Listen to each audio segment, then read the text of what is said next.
Bueno, ¿qué tal? ¿Cómo están, compañeros? Buenas tardes.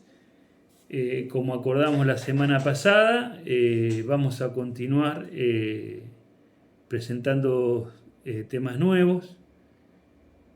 En realidad continuando con el tema de los marcos teóricos presentes en el campo de las ciencias sociales. Ya saben que hasta hoy tenían tiempo de poder enviar las tareas atrasadas a aquellos que no hicieron ninguna actividad o aquellos que hicieron alguna de todas las actividades, para darles tiempo y que puedan llevar adelante esto.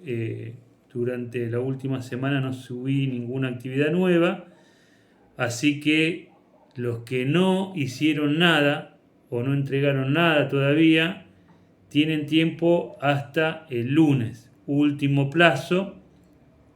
No recibo nada más allá del lunes, de los trabajos anteriores, y el lunes empiezo con las correcciones de los trabajos que estuvieron mandando algunos de ustedes que aprovecharon esta oportunidad para ponerse al día.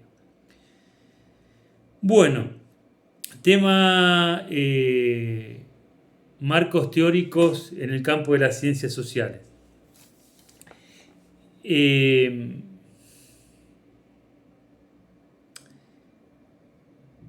Planteamos en las clases anteriores que en las ciencias sociales, a diferencia de las ciencias naturales, conviven teorías, marcos teóricos o escuelas del pensamiento social, que son varias. Y esta particularidad, es decir, que existan o coexistan en las ciencias sociales varios marcos teóricos a la hora de poder o de intentar comprender el mundo social, de estudiar los fenómenos sociales, esta particularidad es propia de las ciencias sociales y la diferencia supuestamente, o se diferencia supuestamente las ciencias sociales de las ciencias naturales, en el punto siguiente. En las ciencias naturales, supuestamente no hay marcos teóricos, sino hay un marco teórico. ¿Sí? No tienen esta particularidad que tienen las ciencias sociales de tener plural, marcos teóricos. Y dijimos que en el campo de las ciencias sociales los marcos teóricos son tres, o las corrientes teóricas son tres. Positivismo, sobre el cual ya estuvimos hablando la semana pasada, comprensivismo o individualismo metodológico, sobre lo cual vamos a hablar hoy, y materialismo histórico dialéctico. ¿Sí? Entonces, estos tres marcos teóricos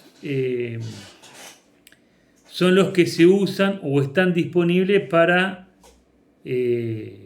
poder abordar el estudio científico de los fenómenos sociales. Cada marco teórico es un conjunto no de conceptos, preceptos sobre cuestiones epistemológicas tales como cómo es la realidad, si se puede conocer o no se puede conocer, qué método de investigación aplicar para poder producir conocimiento, etcétera, etcétera. Pero en términos sintéticos nosotros podemos partir de esta idea. Cada teoría tiene un conjunto de conceptos, de categorías de análisis, y de acuerdo a la teoría o marco teórico que utilice para estudiar un fenómeno, podré tener un resultado u otro, lo cual no quiere decir que no pueda producir conocimiento. Ahora vamos a avanzar un poco más sobre este tema. Bien, positivismo. Ya sabemos lo que es el positivismo, repasamos. El positivismo dijimos que es una corriente filosófica teórica que plantea que la realidad está fuera del sujeto, por lo tanto una realidad objetiva que existe. Esa realidad se puede conocer, ¿sí? Otro planteo que hacen los positivistas es que para conocer esa realidad hay que aplicar un método de investigación, y ese método de investigación que se aplica generalmente es copiado o es muy parecido al método de investigación que se utiliza en las ciencias naturales, ¿sí? Entonces, las ciencias sociales copian la metodología de investigación de las ciencias naturales. Recuerden que las primeras ciencias en desarrollarse son las naturales y luego recién vienen las sociales, y que las sociales o las ciencias sociales, las primeras propuestas de formar la ciencia social vienen del lado o vienen por parte de los positivistas, y dicen los positivistas, bueno, hagamos como hacen las ciencias naturales, que son nuestras hermanas mayores, copiemos su metodología. ¿Y qué implica copiar la metodología de investigación o que sea similar la metodología de investigación de las ciencias sociales a la de las ciencias naturales? Y implica que los científicos sociales lo que tienen que hacer es buscar leyes, como hacen los científicos naturales. ¿Para qué? Y buscar leyes y descubrir leyes que nos permitan a los científicos sociales después explicar la ocurrencia de determinados fenómenos en la sociedad a partir de la observación de esa realidad. Entonces habíamos hablado de la ley de la oferta y la demanda, que plantea, por ejemplo, que cuando la demanda de un bien supera la oferta, por ejemplo, cuando aumenta la demanda de la Coca-Cola en verano, o sea, la gente tiene más calor, consume más Coca-Cola, la demanda crece más que la oferta, y eso va a tener como consecuencia predecible, y que luego se puede verificar en las góndolas con los precios de la Coca-Cola, un aumento de precio. Cuando la demanda supera la oferta, los precios suben. Cuando la oferta supera la demanda, los precios bajan. Y si esto yo lo puedo verificar en Argentina, en China, en Taiwán, etcétera, etcétera, tenemos una ley social, la ley de oferta y demanda. Bien, entonces los positivistas dicen, se puede conocer la realidad social. Esa realidad existe con independencia de los sujetos que piensan o quieren conocer esa realidad. Para conocer esa realidad hay que aplicar la metodología científica. En un punto lo que se necesita hacer es buscar leyes que me expliquen determinadas regularidades sociales. 4. Las leyes y las hipótesis que se derivan de las leyes se tienen que poder verificar empíricamente, contrastar también se usa, ¿no?, la palabra. Y ya discutimos que contrastar o verificar empíricamente significa que yo puedo dar cuenta de la ocurrencia de un suceso a partir de una hipótesis, yendo al campo experimental y comprobando, en verano el consumo de la Coca-Cola aumentó. Sí aumentó, porque hemos registrado en los almacenes y supermercados de todo el país que se pasó de consumir 1 millón de litros cúbicos, ¿sí?, a 5 millones de litros cúbicos. Bien, se puede corroborar, claro. Fuimos a esos negocios y vimos que las ventas aumentaron. Bien, ¿y qué pasó con los precios? Nuestra teoría dice que suben, nuestra ley de oferta y demanda dice que suben. Y efectivamente subió, porque el litro cúbico de Coca-Cola se pagaba 100 pesos hoy, y en verano se pagó 150 pesos o 180 pesos, ¿no? Entonces eso significa corroborar empíricamente. Lo mismo en el campo de las ciencias naturales. Si el agua, que es un líquido, puede pasar por 3 fases o 3 estados, que es el gaseoso, el líquido y el sólido, y para transformarse del estado líquido al estado gaseoso tiene que ser sometida a determinada cantidad de temperatura, que son 100 grados centígrados, y el agua que está en estado líquido, se transforma en vapor, ¿sí?, pasa a otro estado esa sustancia. Entonces, si yo lo hago en el laboratorio de Merlo, le pongo un mechero con un tarro de agua, con un tubito que va hacia otro tarro, el calor hace hervir el agua, pone un termómetro, son 100 grados centígrados, el agua en estado líquido que está en un recipiente se transforma en vapor y pasa al otro recipiente en estado líquido. Efectivamente corroboramos que el agua tiene 3 estados: líquido, gaseoso y sólido. Cuando someto a temperaturas X el agua en estado líquido se transforma en hielo, llamamos nosotros, ¿no? Bueno, entonces si esto es una ley, ¿no?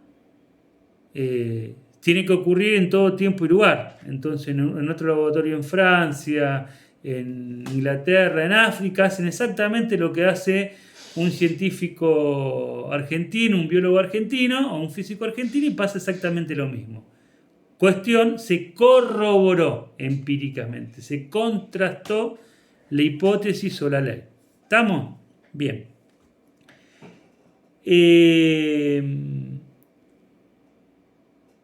El otro punto que plantean los positivistas es que el conocimiento que se produce aplicando el método científico en ciencias sociales es un conocimiento de tipo objetivo o libre de valores. Quiere decir neutral, lo cual implica que supuestamente quien produce el conocimiento, en el proceso de la producción de ese conocimiento, no fue impregnada, digamos, por las creencias y los valores políticos o religiosos o morales de cada científico. ¿Sí? Un ejemplo concreto.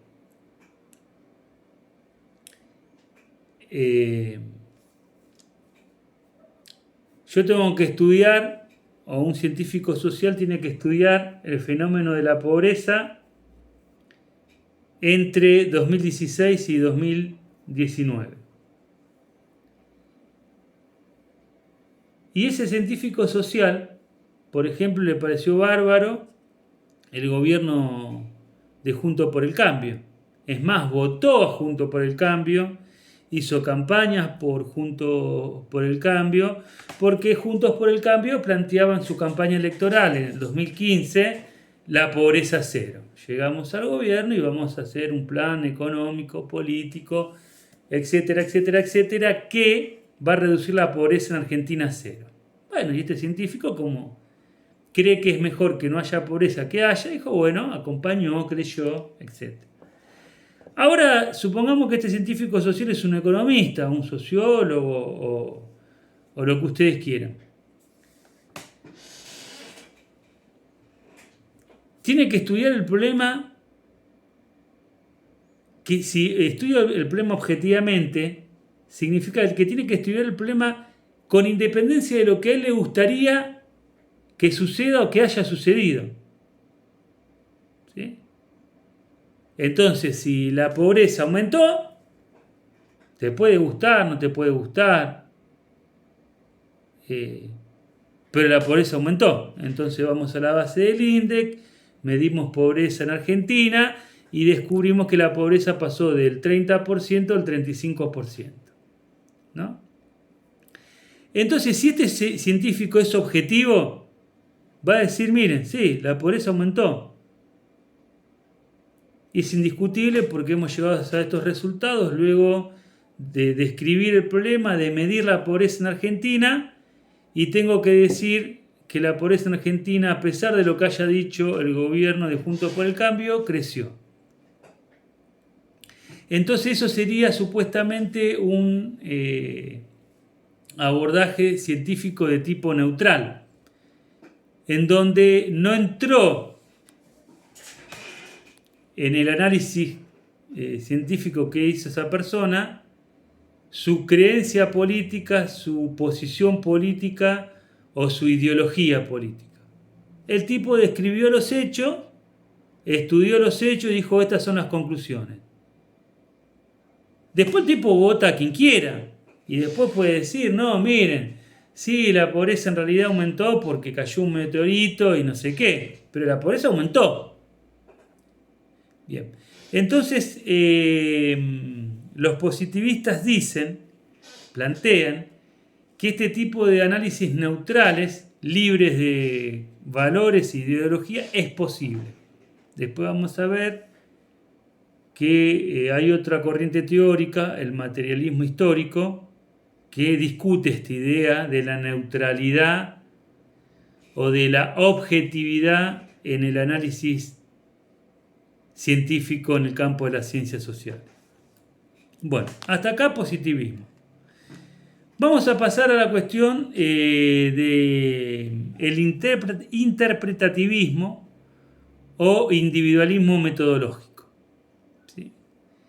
Que es una corriente de pensamiento filosófica, al igual que el positivismo, que es una suerte de posicionamiento contrario al positivismo. Es decir, está en el otro polo del positivismo. Es Boca y River, para graficar. ¿Por qué?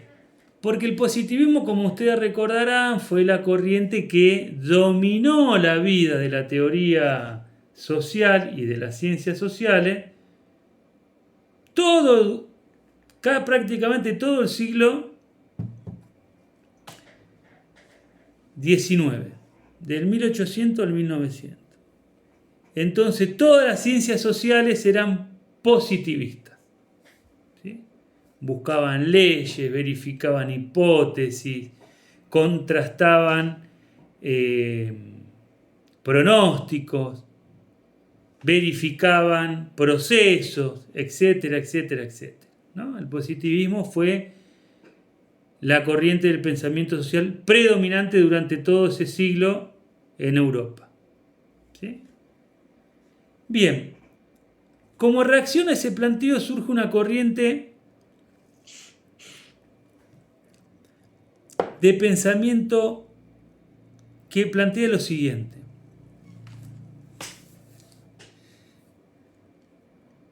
no existen las leyes sociales.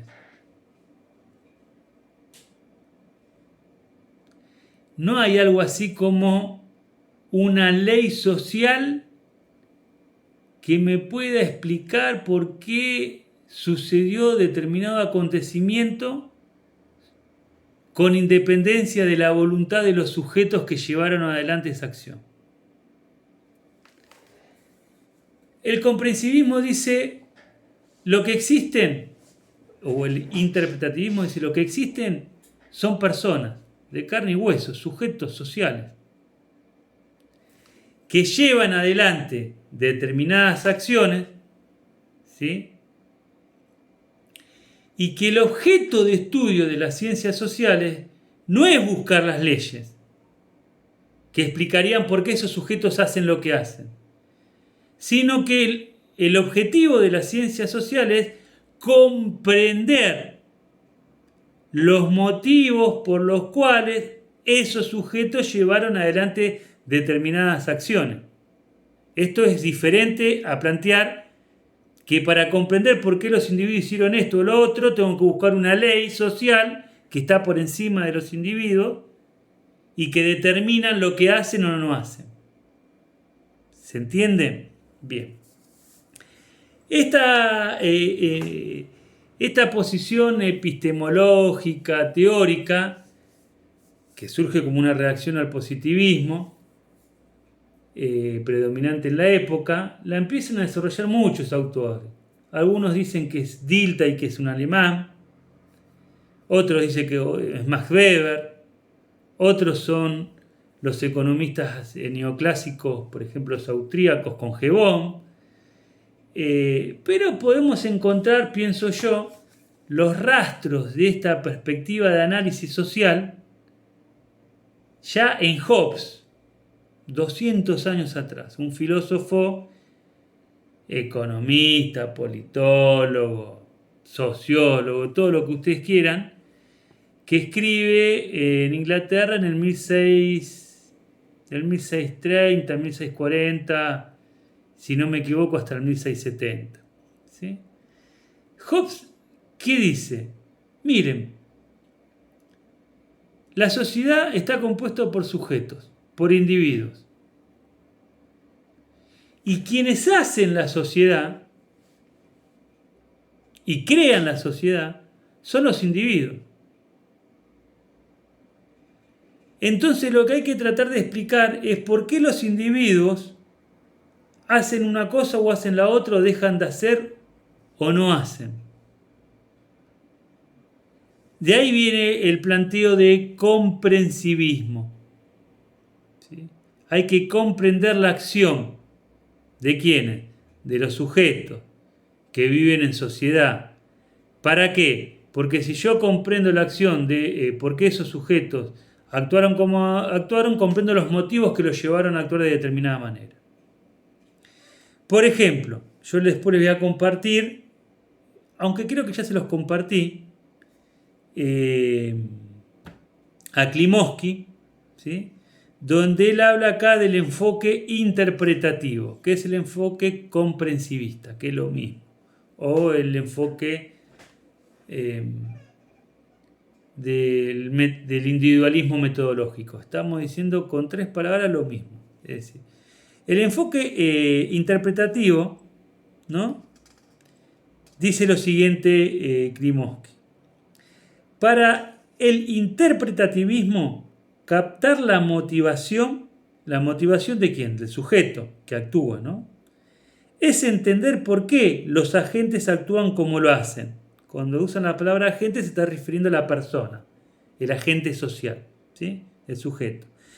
Repito, para el interpretativismo, captar la motivación es entender por qué los agentes actúan como lo hacen, sea por temor, ambición o simpatía. Y en este sentido, las analogías con la física o la biología son difíciles, pues no se puede decir que alguien actuó a causa de la ambición. Fíjense en la palabrita esta que habló, decía recién que esto no se parece al biologicismo o a la física. Y recuerden que los positivistas decían que era bueno, entre comillas, y que era conveniente imitar a ¿quiénes? A las ciencias naturales. Hay que imitar a la física, hay que imitar a la biología. Es más, hay que utilizar los métodos de investigación que ellos aplican en el campo de la ciencia natural a las ciencias sociales. Los interpretativistas o los comprensivistas dicen, no, ese no es el objetivo de la ciencia social. Es más, no existen leyes sociales y tampoco existen las causas que provocan que determinados sujetos actúen de determinada manera. Jamás podremos saber las causas. Eso es inhallable. Lo que sí podríamos saber, dicen los comprensivistas, es los motivos por los cuales actuaron de determinada manera. Es decir, comprender la acción. Entonces acá ya tenemos otra punta para pensar, que es interesante, que los comprensivistas rechazan la idea de encontrar leyes. No hay que encontrar leyes sociales porque no existen. También rechazan la idea de explicar las causas que llegaron a determinados fenómenos. Porque no hay causas. ¿Sí? Sino lo que tenemos son sujetos, individuos, agentes sociales que llevan acciones y que lo que hay que comprender es la motivación de esa acción para poder comprender la acción. Bien, sigue, dice, aunque la motivación y las razones intervienen aquí y es esencialmente, quizás lo más importante y característico de esta posición del comprensivismo es un tema que aparecerá en forma reiterada en nuestros análisis posteriores. La significación, el significado de la acción. ¿Sí? Bien, entonces,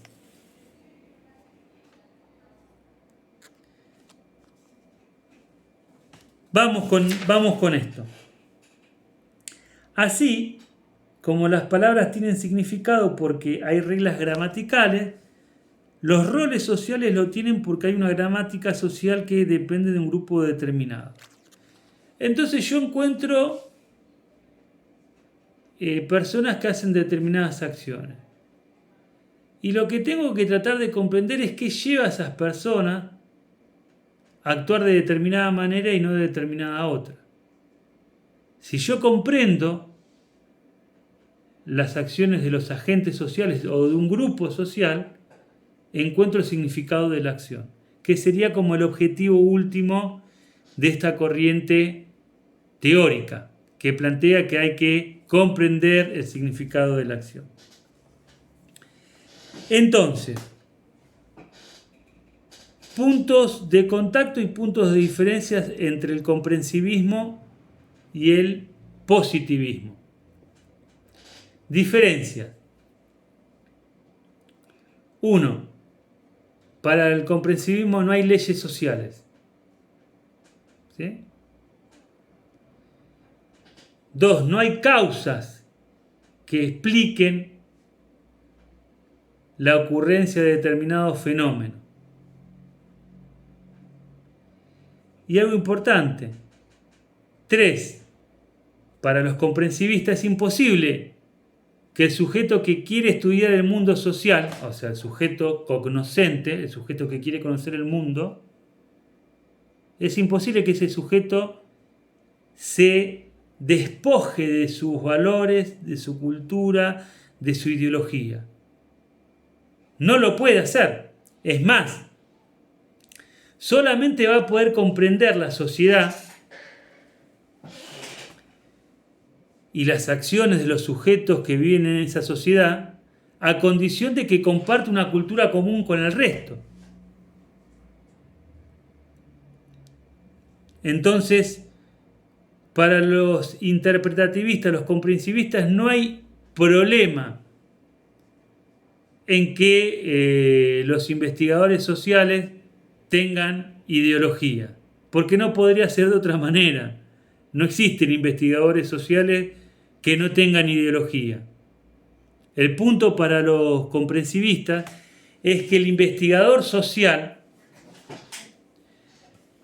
la ideología o los valores de ese investigador social intervengan en el proceso de producción de conocimiento en una parte determinada de ese proceso, en un punto, no en todo el proceso. ¿En qué punto? Cuando el investigador decide qué estudiar, qué parte de la realidad social que es compleja, ¿sí?, e inabarcable, va a estudiar. Si alguien estudia, por ejemplo, los motivos que llevan al crecimiento de la pobreza en Argentina, y bueno, tal vez será un investigador social que tiene cierta ideología, valores y empatía con los sectores de la clase trabajadora o con los sectores de la población más empobrecida. Y tal vez estudia eso y quiere investigar sobre ese fenómeno como forma de contribución a la superación de ese fenómeno, por ejemplo. Entonces, cuando decide qué estudiar, cuando hace el recorte, después vamos a volver más adelante sobre esto, cuando hace el recorte de la realidad, cuando construye el objeto de estudio, ahí sí intervienen sus creencias y valores. Una vez que hizo ese recorte, los comprensivistas dicen, bueno, ahora hay que estudiar el problema metódicamente. Y ya los valores hay que dejarlos a un costado. Pero lo importante es que los comprensivistas no niegan o no rechazan que la ideología juegue un papel en el proceso de conocimiento, de producción. Juega un papel. No quiere decir que es el papel más importante, pero juega. Los positivistas dicen que no. Lo otro importante del comprensivismo es esto que estaba planteando recién sin darme cuenta, que tiene que ver con la realidad. Recuerden que los positivistas dicen no hay una realidad externa al sujeto que piensa o que quiere conocer, al sujeto conocente. Y esa realidad existe independientemente de mí. Bárbaro.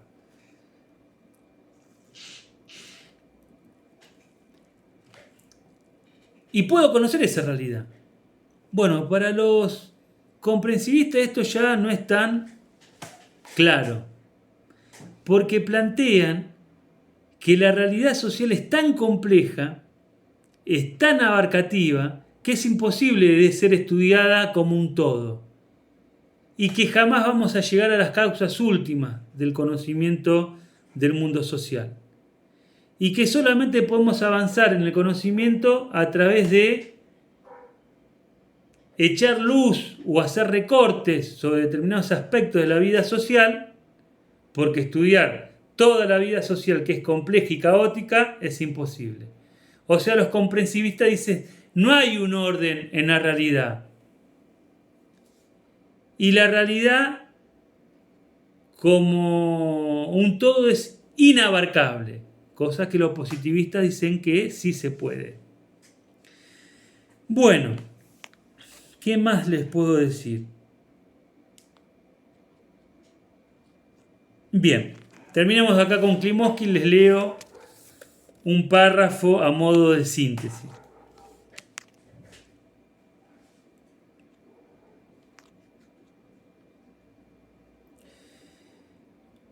La posición interpretativista o comprensivista apunta a captar y explicitar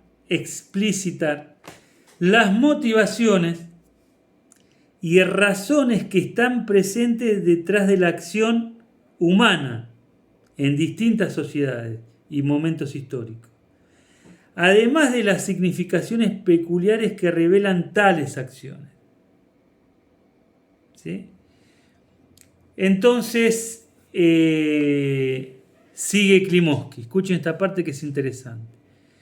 Tanto el llamado funcionalismo como el llamado estructural funcionalismo, en cierto sentido asociados a la escuela naturalista. La escuela naturalista, ¿quién es? El positivismo, recuerden, ¿sí?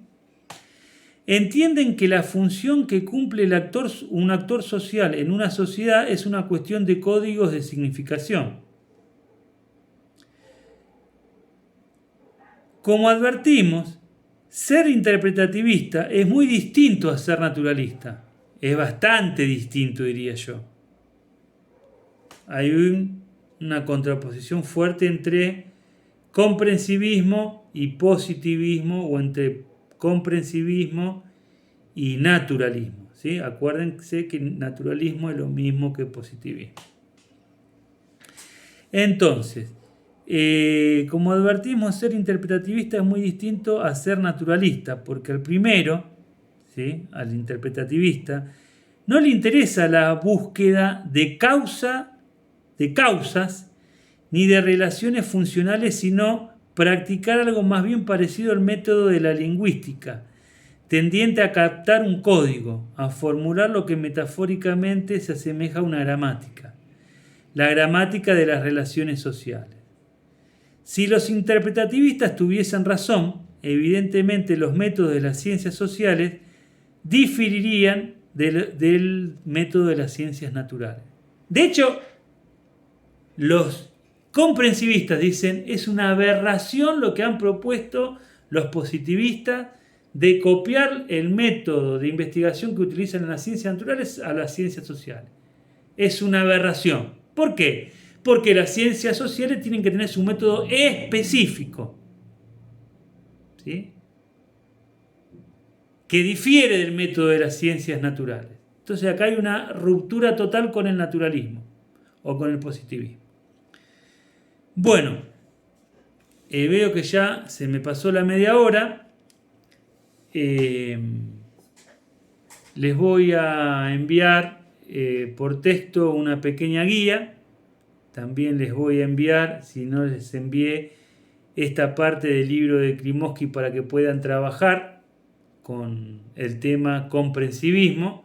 Y como saben, si hay dudas, preguntas, críticas, las pueden compartir en el grupo y vamos intercambiando por ahí.